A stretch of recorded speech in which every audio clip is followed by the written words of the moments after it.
Bonjour, jeune égaré qui passe par là. Bonjour, moins jeune égaré qui passe aussi par là. Pose ta citrouille et viens écouter ce podcast spécial de Supplément Geek si tu ne veux pas que je te maudisse pour le reste de ta vie.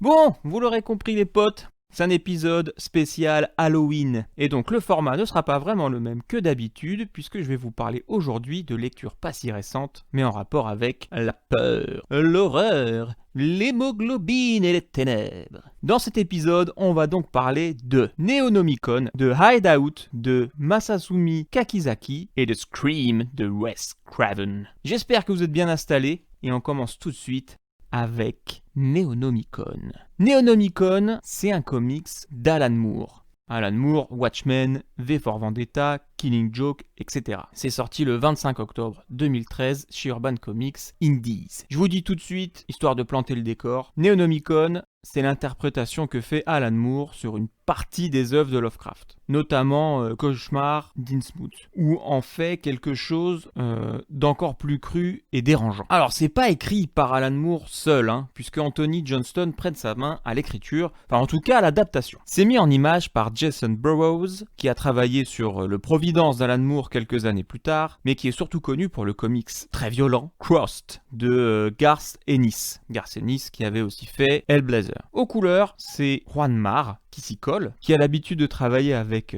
Jason, puisque c'est aussi lui qui colorise Crossed. Avant tout, la couve, ça va vous mettre dans le bain. On peut y voir une multitude de tentacules qui sortent d'un liquide sombre au reflet rouge, sûrement de la sauce barbecue. Ces impadis recouvrent très partiellement le corps nu d'une femme allongée dans ce fluide. Elle a un léger sourire et de son front sort une sorte de figure magique lumineuse, un peu comme un pentagramme. On sent que le mal n'est pas loin. Bon ça, c'est que le début, mes petits monstres. Quand on ouvre les premières pages, on plonge très vite dans un univers sombre, un New York sale et décadent. On a un prologue en 2 parties, on suit un agent du FBI qui enquête sur des meurtres bien gore, puisque les corps retrouvés sont ouverts en forme de fleur. Ça fait une forme de fleur avec la peau. En gros, pour que vous puissiez vous faire une image mentale. Vous voyez la tronche du Démogorgon dans Stranger Things ? Bah c'est pareil, mais avec le beat quoi. Très vite, il tombe sur des fanatiques, sur fond de drogue psychédélique, et finit par perdre la raison. Alors je vous en dis pas plus, sachez juste que on retrouve un dialecte qui se réfère, si vous êtes familiarisé avec la mythologie de Lovecraft, à un certain culte. Vous savez aussi que la folie est toujours au centre de ces récits à Lovecraft, et si vous ne le saviez pas, bah maintenant vous le savez. Alors le chapitre premier commence, et a pour titre Les compagnes hallucinées, qui fait référence évidemment au récit de Lovecraft, Les montagnes hallucinées. On n'est donc plus avec Aldo Sachs, le premier enquêteur, mais avec un duo, les agents Merrill Brairs et Gordon Lemper. On retrouve vite Sachs, puisqu'ils commencent leur investigation par son interrogatoire dans un hôpital psychiatrique hautement sécurisé. On appréciera d'ailleurs le petit clin d'œil à Charles Manson, puisque Sachs a un nouveau tatouage sur le front. Voilà. Le récit continue et va dans des directions différentes pour nos 2 protagonistes. Je vais m'arrêter ici pour le récit. Là, je vous ai juste donné le tout début. Si vous voulez en savoir plus, foncez sur vos petits balais pour choper ce bouquin. Je peux juste vous dire que là, vous avez le plus soft du récit. On part sur des meurtres horribles, des sectes, des actes sexuels hyper malsains, chose qu'on ne retrouve pas dans les bouquins d'ailleurs de Lovecraft, ou alors c'est suggéré mais c'est jamais décrit. Après, c'était une autre époque. Si ça avait été écrit de nos jours, il est fort probable que ce sujet eût été traité de cette manière. Donc c'est très dérangeant, mais franchement, ça fait honneur à l'univers de Lovecraft. Au niveau des dessins, c'est des traits très propres. Des lignes bien droites, mais ce procédé qui semble dit comme ça très net, met plus en évidence le côté horrifique de l'histoire, ça le met en exergue. Comme je vous le disais au début, Jason a l'habitude de mettre en image l'horreur, voire même du gore, puisque Crossed est vraiment une référence du comics dans ce style-là. Et son duo avec Juan Mar, qui n'est pas sur tous les Crossed, ce mec-là, mais sur une bonne partie, fonctionne encore super bien. La première scène, avec le feu d'artifice, c'est la preuve que les couleurs sont hyper importantes dans un comics. Et en noir et blanc, là on comprendrait rien. Bon, je suis pas fan d'avoir tout le temps des grandes cases soit horizontales, soit verticales. Ça donne une impression de lecture trop linéaire et ça fait perdre un peu de rythme. Par contre, esthétiquement, c'est hyper joli. Peut-être le but était-il de mettre justement un écrin joli pour conter une histoire horrible, Yonosé. En tout cas, on s'ennuie pas, on aime avoir peur, être dégoûté parfois, et on se soucie de nos personnages, et ça, c'est le plus cool. Alors c'est pas le meilleur Alan Moore, mais clairement, c'est un très bel hommage à Lovecraft. Et quoi de mieux pour Halloween que de plonger dans cette noirceur remplie de folie. J'adore. 4 sur 5, facile pour Neonomicon, les petits geeks et les petites geekettes. En manga, chez Kiyun, Hideout de Masasumi Kakizaki. Alors habitué au dessin, plus qu'au scénario, au moment de la sortie de ce manga en octobre 2011, puisqu'il travaillait sur Rainbow à l'époque. Et il signe donc là son premier manga en solo, dessin-scénar, et il s'essaie au récit horrifique. On va faire comme avec Neonomicon, on commence avec la couve. Déjà le papier de la couverture, comme vous le savez sûrement, les mangas ont la plupart du temps des couvertures amovibles, des couvre-livres. Le papier choisi pour celui-ci est très épais, avec un gros grain, presque maillé. Ça donne tout de suite un effet de qualité et on se doute que le récit dedans doit pas être n'importe lequel. On y voit une main qui semble déchirer le papier jaune de la couverture justement. Main sombre aux ongles longs et pointus et d'une couleur terne. La déchirure laisse apercevoir des yeux ronds, comme si le visage n'avait pas d'orbite, juste 2 yeux globuleux qui vous fixent. Voilà. On est encore dans une bonne couve qui donne une indication sur le contenu. Kiyun au niveau des présentations, c'est vraiment les meilleurs. Ils vont vraiment loin. Rappelez-vous les couves de Gutanabe sur les adaptations de Lovecraft. Bon, on ouvre le bouquin. On commence avec des pages en couleur. Et là, la qualité du dessin vous saute aux yeux, les petits potes. On est dans une forêt qui semble paisible. On tombe sur un carnet et on lit ce qui est écrit. Les derniers mots d'un homme. Puis, changement de décor, une pièce exiguë, un homme attaché sur une chaise, et il est ensanglanté, et des yeux le fixent dans l'obscurité. Alors ça commence bien, non? Hideout, c'est l'histoire de Seiichi, écrivain à notoriété en berne, qui part en vacances sur une île avec sa femme pour soigner ses maux.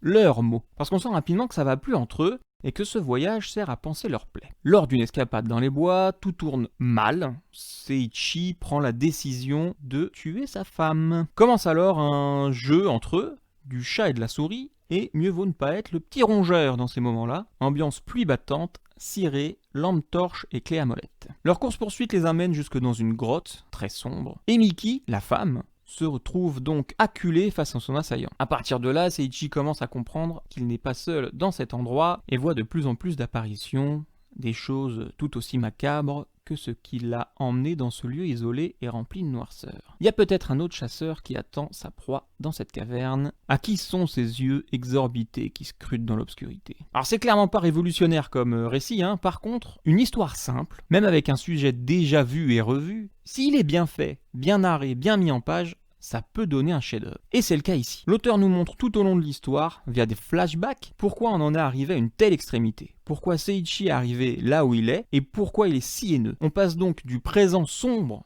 et glauque, à des scènes claires et plus lumineuses du passé, qui petit à petit s'assombriront pour laisser place à l'histoire actuelle. Et là où c'est fort, c'est que ces courts passages ne cassent absolument pas le rythme, au contraire, et on est en apnée tout le temps. On est dans les pensées du personnage. Et on comprend petit à petit son terrible chemin et ce qui a fait que son parcours l'a emmené à ce moment de sa vie. On a un poids tout le long, c'est très lourd, on suffoque tellement l'ambiance est pesante, voire étouffante même. On respire un peu quand il nous fait voyager dans sa vie d'avant, et dès qu'on revient à l'instant présent, on replonge dans une ambiance hyper cassante. À chaque fois qu'un de ces moments arrive, on espère ne pas retourner dans le présent, comme si on était à sa place, quoi. Et c'est assez dingue, comme ça accentue le côté horrifique de voir des instants plus heureux couper le récit. Narrativement, mais aussi graphiquement, le travail semble être le fruit d'une très longue réflexion, et c'est mené d'une main de maître.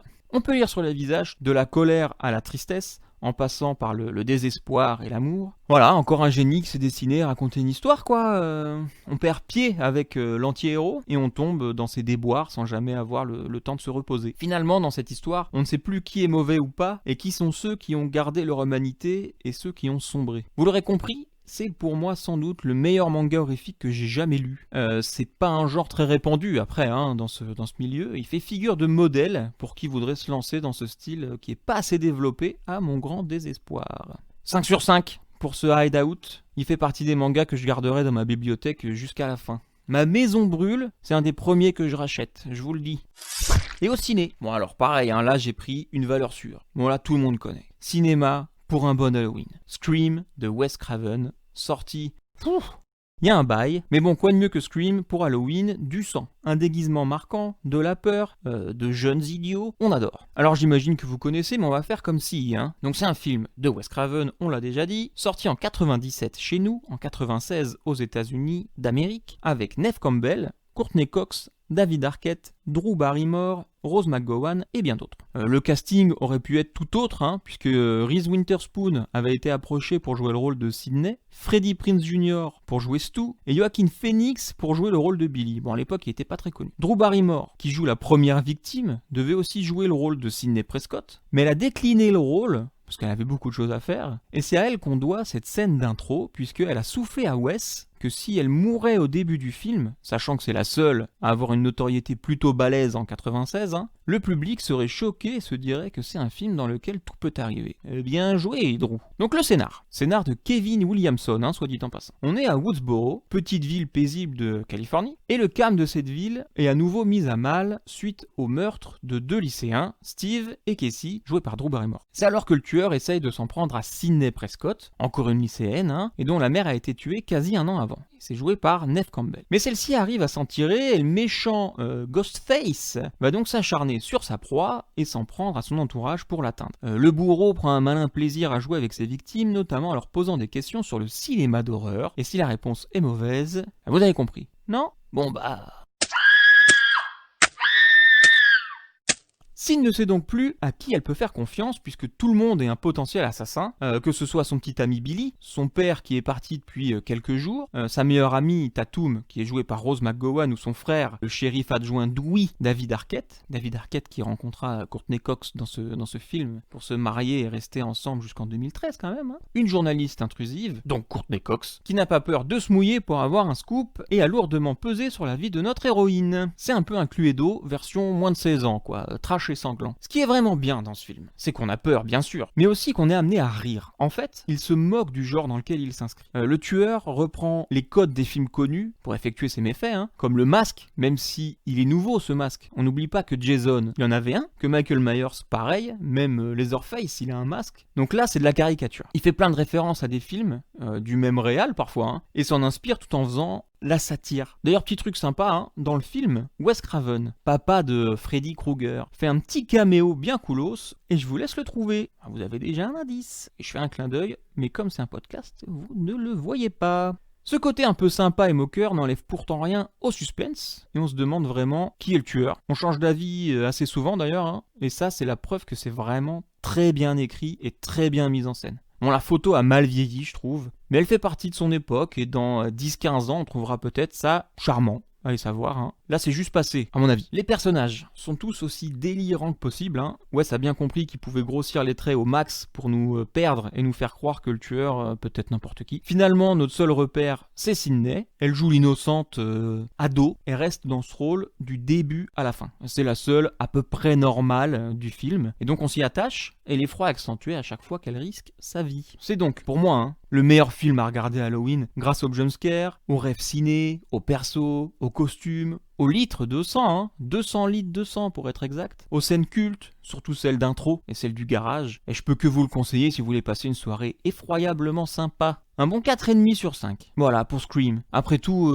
y a bien une raison hein, pour qu'il ait aussi bien fonctionné à sa sortie, et qu'encore aujourd'hui, il soit aimé par tant de personnes. Faut savoir qu'il a coûté une bouchée de pain, seulement 15 millions. Si vous n'êtes pas familiarisé avec le coût d'un film, 15 millions, c'est rien, les petits potes. Scream 2 en a coûté 24 millions, et le 3 et 4 ont coûté 40 millions. Et là même, c'est pas dingo, hein. La menace fantôme, par exemple, c'est 115 millions de dollars. Voilà, ça veut plus rien dire l'argent à ce niveau. Hein. Bon, il a rapporté 173 millions quand même, donc on peut parler de succès, hein. 173 millions pour un coût de 15. Voilà, petit bonus au pluriel. Le film devait s'appeler Scary Movie, en ref à la question du tueur en VO. What's your favorite scary movie? Finalement, c'est la parodie du film qui s'intitulera ainsi. Je trouve ça assez rigolo quand même, quand on connaît Scary Movie, bon, c'est quand même coolos. Et dernière petite info, Wes Craven, pour le rôle de Ghostface, il s'est inspiré de Danny Rowling, alias The Gainesville Reaper, pour créer son Ghostface. Croyez-moi, c'est pas du joli ce monsieur, je vous laisse aller checker, hein.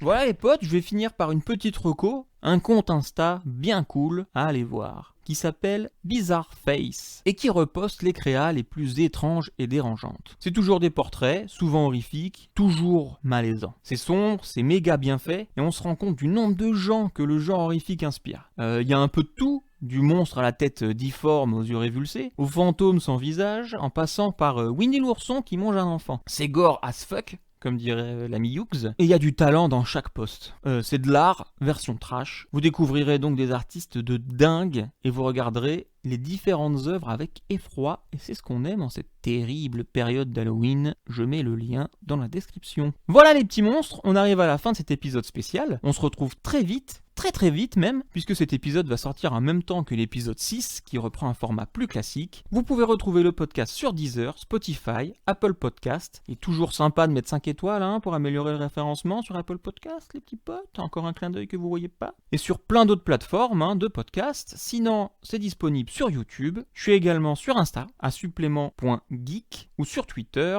geek supplément. Je mets tout dans la description de toute façon. Je vous dis donc à tout de suite pour l'épisode 6, puisqu'il sort en même temps. Et profitez bien de cette période pour lire des trucs qui font peur et regarder des films qui font monter le rythme cardiaque. Bisous de limaces sur vos faces, les geeks et les geekettes. Ciao, ciao.